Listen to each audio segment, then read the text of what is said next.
চাওক, সদৌ অসম ছাত্ৰ সন্থাই স্পষ্টভাৱে কৈ আহিছোঁ আৰু এই গোটেই কথাটোত আমি উদ্বিগ্নতাও প্ৰকাশ কৰিছোঁ। বাংলাদেশত তাত থকা সংখ্যালঘুসকল নিৰ্যাতনৰ বলি হৈছে বুলি বা বাতৰি প্ৰকাশ পাইছে, যিটো দুৰ্ভাগ্যজনক কথা। আৰু আমি দাবী কৰিছোঁ যে ৰাষ্ট্ৰসংঘই তাত হস্তক্ষেপ কৰিব লাগে, বাংলাদেশৰ সংখ্যালঘুসকলৰ আৰু যিকোনো লোকৰে নিৰাপত্তাৰ ব্যৱস্থা কৰিব লাগে। ভাৰত চৰকাৰেও ওচৰৰে এখন ডাঙৰ ৰাষ্ট্ৰ হিচাপে বাংলাদেশত কূটনৈতিকভাৱে যি ধৰণে পাৰে তেওঁলোকক সহায় কৰক, ক'বলগীয়া নাই। কিন্তু বাংলাদেশত যেতিয়াই গৃহযুদ্ধ হ'ব তেতিয়াই অবৈধ অনুপ্ৰৱেশকাৰী বোজা অসম উত্তৰ পূৰ্বাঞ্চলে ল'ব লাগিব, সেই কথাটো মানি ল'ব নোৱাৰি। আমি এটা কথা স্পষ্টভাৱে কৈছোঁ, ইতিমধ্যে সদৌ অসম ছাত্ৰ সন্থাই উদ্বিগ্নতা প্ৰকাশ কৰাৰ লগতে উত্তৰ পূৰ্বাঞ্চল ছাত্ৰ সংগঠনৰ তৰফৰ পৰাও কেন্দ্ৰীয় গৃহমন্ত্ৰী আৰু প্ৰধানমন্ত্ৰীলৈ আমি পত্ৰ প্ৰেৰণ কৰিছোঁ। বাংলাদেশত যেতিয়াই গৃহযুদ্ধ সদৃশ পৰিস্থিতিৰ সৃষ্টি হৈছে তেতিয়াই অসম উত্তৰ পূৰ্বাঞ্চলে অবৈধ বিদেশীৰ বোজা ল'বলগীয়া হৈছে। ভাৰতবৰ্ষৰ স্বাধীনতাৰ সংগ্ৰামৰ সময়তো সেইখিনি সময়ৰ অসম ত্ৰিপুৰালৈ যথেষ্ট সংখ্যক পূব পাকিস্তানৰ পৰা নাগৰিক পলাই আহিছিলে। বাংলাদেশৰ মুক্তিযুদ্ধৰ সময়তো অসমলৈ লাখে লাখে বাংলাদেশী নাগৰিক পলাই আহিলে। এতিয়া উত্তৰ পূৰ্বাঞ্চলৰ প্ৰায় 4খন ৰাজ্যই বাংলাদেশৰ সৈতে সীমা শ্বেয়াৰ কৰে। গতিকে ইতিমধ্যে আমি দেখিছোঁ যে ত্ৰিপুৰাত জনগাঁথনি সম্পূৰ্ণ সলনি হৈ গ'ল। ত্ৰিপুৰাৰ খিলঞ্জীয়া মানুহবোৰ তাত সংখ্যালঘু। অসমৰ বহুকেইখন ডিষ্ট্ৰিক্টত জনগাঁথনি চিৰকালৰ কাৰণে সলনি হৈ গ'ল, য'ত নেকি মহামান্য আদালতে কৈ আছে যে অসমত বাংলাদেশীয়ে তেওঁলোকৰ নাম ভোটাৰ তালিকাত সন্নিৱিষ্ট কৰিব পৰা পৰিৱেশ হৈছে। গতিকে এতিয়া পুনৰ গৃহযুদ্ধৰ দোহাই দি যাতে বাংলাদেশৰ পৰা হিন্দুৱেই হওক মুছলমানেই হওক কোনো নাগৰিক অসমলৈ উত্তৰ পূৰ্বাঞ্চললৈ প্ৰৱেশ কৰিব নোৱাৰে, তাৰ কাৰণে স্পষ্ট সকিয়নি আমি দিছোঁ। চৰকাৰক দাবী জনাইছোঁ যে কটকটীয়া নিৰাপত্তাৰ ব্যৱস্থা কৰিব লাগে সীমান্তত। আৰু এই চৰকাৰখন বিশ্বাস নাইকিয়া, কাৰণ তেওঁলোকে অসমৰ মানুহে 6 বছৰীয়া এটা দীঘলীয়া আন্দোলনৰ পিছত 860গৰাকী লোকৰ শ্বহীদ ত্যাগৰ পিছত অসম চুক্তি পাইছিলে। অসম চুক্তিৰ জৰিয়তে 1971 চনৰ 24 মাৰ্চলৈকে এটা কাট অফ ডেট বান্ধি দিয়া গৈছিলে। তাৰ পিছত কোনো ৰাজনৈতিকভাৱে ঐতিহাসিকভাৱে পৃষ্ঠভূমি নথকাকৈ 2014 চনৰ 31 ডিচেম্বৰটো এটা দিন জাপি দিলে, কাল লাগু কৰি দিলে। এতিয়া যে কাইলৈ পৰহিলৈ তেওঁলোকৰ অবৈধ বিদেশী হিন্দু নাগৰিকৰ প্ৰতি দৰদ উপজি কাৰ সময়সীমা 2024লৈকে বৃদ্ধি কৰি নিদিব তাৰ কোনো গেৰেণ্টি নাই। গতিকে আমি এতিয়াই সকীয়াই থৈছোঁ, কোনো কাৰণত অসম উত্তৰ পূৰ্বাঞ্চলক অবৈধ বিদেশীৰ সংস্থাপনৰ ডাষ্টবিন হিচাপে ব্যৱহাৰ কৰিবলৈ নিদিওঁ। অসম উত্তৰ পূৰ্বাঞ্চলত যাতে এজনো বিদেশী নাগৰিকে সংস্থাপন লাভ কৰিব নোৱাৰে তাৰ প্ৰতি কটকটীয়া ব্যৱস্থা কৰিবলৈ চৰকাৰক আহ্বান জনাইছোঁ। চাওক, সদৌ অসম ছাত্ৰ সন্থাই স্পষ্টভাৱে কৈ আহিছোঁ আৰু এই গোটেই কথাটোত আমি উদ্বিগ্নতাও প্ৰকাশ কৰিছোঁ।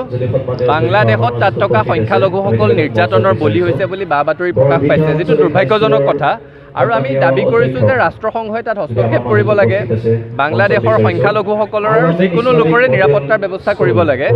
ভাৰত চৰকাৰেও ওচৰৰে এখন ডাঙৰ ৰাষ্ট্ৰ হিচাপে বাংলাদেশত কূটনৈতিকভাৱে যি ধৰণে পাৰে তেওঁলোকক সহায় কৰক, ক'বলগীয়া নাই। কিন্তু বাংলাদেশত যেতিয়াই গৃহযুদ্ধ হ'ব তেতিয়াই অবৈধ অনুপ্ৰৱেশকাৰী বোজা অসম উত্তৰ পূৰ্বাঞ্চলে ল'ব লাগিব, সেই কথাটো মানি ল'ব নোৱাৰি। আমি এটা কথা স্পষ্টভাৱে কৈছোঁ, ইতিমধ্যে সদৌ অসম ছাত্ৰ সন্থাই উদ্বিগ্নতা প্ৰকাশ কৰাৰ লগতে উত্তৰ পূৰ্বাঞ্চল ছাত্ৰ সংগঠনৰ তৰফৰ পৰাও কেন্দ্ৰীয় গৃহমন্ত্ৰী আৰু প্ৰধানমন্ত্ৰীলৈ আমি পত্ৰ প্ৰেৰণ কৰিছোঁ। বাংলাদেশত যেতিয়াই গৃহযুদ্ধ সদৃশ পৰিস্থিতিৰ সৃষ্টি হৈছে তেতিয়াই অসম উত্তৰ পূৰ্বাঞ্চলে অবৈধ বিদেশীৰ বোজা ল'বলগীয়া হৈছে। ভাৰতবৰ্ষৰ স্বাধীনতাৰ সংগ্ৰামৰ সময়তো সেইখিনি সময়ৰ অসম ত্ৰিপুৰালৈ যথেষ্ট সংখ্যক পূব পাকিস্তানৰ পৰা নাগৰিক পলাই আহিছিলে। বাংলাদেশৰ মুক্তিযুদ্ধৰ সময়তো অসমলৈ লাখে লাখে বাংলাদেশী নাগৰিক পলাই আহিলে। এতিয়া উত্তৰ পূৰ্বাঞ্চলৰ প্ৰায় 4খন ৰাজ্যই বাংলাদেশৰ সৈতে সীমা শ্বেয়াৰ কৰে। গতিকে ইতিমধ্যে আমি দেখিছোঁ যে ত্ৰিপুৰাত জনগাঁথনি সম্পূৰ্ণ সলনি হৈ গ'ল। ত্ৰিপুৰাৰ খিলঞ্জীয়া মানুহবোৰ তাত সংখ্যালঘু। অসমৰ বহুকেইখন ডিষ্ট্ৰিক্টত জনগাঁথনি চিৰকালৰ কাৰণে সলনি হৈ গ'ল, য'ত নেকি মহামান্য আদালতে কৈ আছে যে অসমত বাংলাদেশীয়ে তেওঁলোকৰ নাম ভোটাৰ তালিকাত সন্নিৱিষ্ট কৰিব পৰা পৰিৱেশ হৈছে। গতিকে এতিয়া পুনৰ গৃহযুদ্ধৰ দোহাই দি যাতে বাংলাদেশৰ পৰা হিন্দুৱেই হওক মুছলমানেই হওক কোনো নাগৰিক অসমলৈ উত্তৰ পূৰ্বাঞ্চললৈ প্ৰৱেশ কৰিব নোৱাৰে, তাৰ কাৰণে স্পষ্ট সকিয়নি আমি দিছোঁ। চৰকাৰক দাবী জনাইছোঁ যে কটকটীয়া নিৰাপত্তাৰ ব্যৱস্থা কৰিব লাগে সীমান্তত। আৰু এই চৰকাৰখন বিশ্বাস নাইকিয়া, কাৰণ তেওঁলোকে অসমৰ মানুহে 6 বছৰীয়া এটা দীঘলীয়া আন্দোলনৰ পিছত 860গৰাকী লোকৰ শ্বহীদ ত্যাগৰ পিছত অসম চুক্তি পাইছিলে। অসম চুক্তিৰ জৰিয়তে 1971 চনৰ 24 মাৰ্চলৈকে এটা কাট অফ ডেট বান্ধি দিয়া গৈছিলে। তাৰ পিছত কোনো ৰাজনৈতিকভাৱে ঐতিহাসিকভাৱে পৃষ্ঠভূমি নথকাকৈ 2014 চনৰ 31 ডিচেম্বৰটো এটা দিন জাপি দিলে, কাল লাগু কৰি দিলে। এতিয়া যে কাইলৈ পৰহিলৈ তেওঁলোকৰ অবৈধ বিদেশী হিন্দু নাগৰিকৰ প্ৰতি দৰদ উপজি কাৰ সময়সীমা 2024লৈকে বৃদ্ধি কৰি নিদিব তাৰ কোনো গেৰেণ্টি নাই। গতিকে আমি এতিয়াই সকীয়াই থৈছোঁ, কোনো কাৰণত অসম উত্তৰ পূৰ্বাঞ্চলক অবৈধ বিদেশীৰ সংস্থাপনৰ ডাষ্টবিন হিচাপে ব্যৱহাৰ কৰিবলৈ নিদিওঁ। অসম উত্তৰ পূৰ্বাঞ্চলত যাতে এজনো বিদেশী নাগৰিকে সংস্থাপন লাভ কৰিব নোৱাৰে তাৰ প্ৰতি কটকটীয়া ব্যৱস্থা কৰিবলৈ চৰকাৰক আহ্বান জনাইছোঁ। অসমৰ সংবাদ জগতখনৰ বাবে এক সুখবৰ। নৰূপ নহাজেৰে প্ৰায় 30 বছৰীয়া অভিজ্ঞতাপুষ্ট সাপ্তাহিক কবচ পুনৰ এবাৰ ৰাজ্যৰ মাজলৈ। স্বত্বাধিকাৰী প্ৰণীতা কলিতাৰ দ্বাৰা প্ৰকাশিত আৰু অমৰজ্যোতি প্ৰিণ্টাৰ্ছ, গুৱাহাটী কমাৰ্চ কলেজৰ বিপৰীত ফালে মুদ্ৰিত। আমাৰ ঠিকনা মুখ্য কাৰ্যালয় অসম ফৰেষ্ট স্কুল, হৰি মন্দিৰ পথ, গুৱাহাটী আৰু অস্থায়ী কাৰ্যালয় কলিতা মাৰ্কেট, বিজয়নগৰ, কামৰূপ, অসম।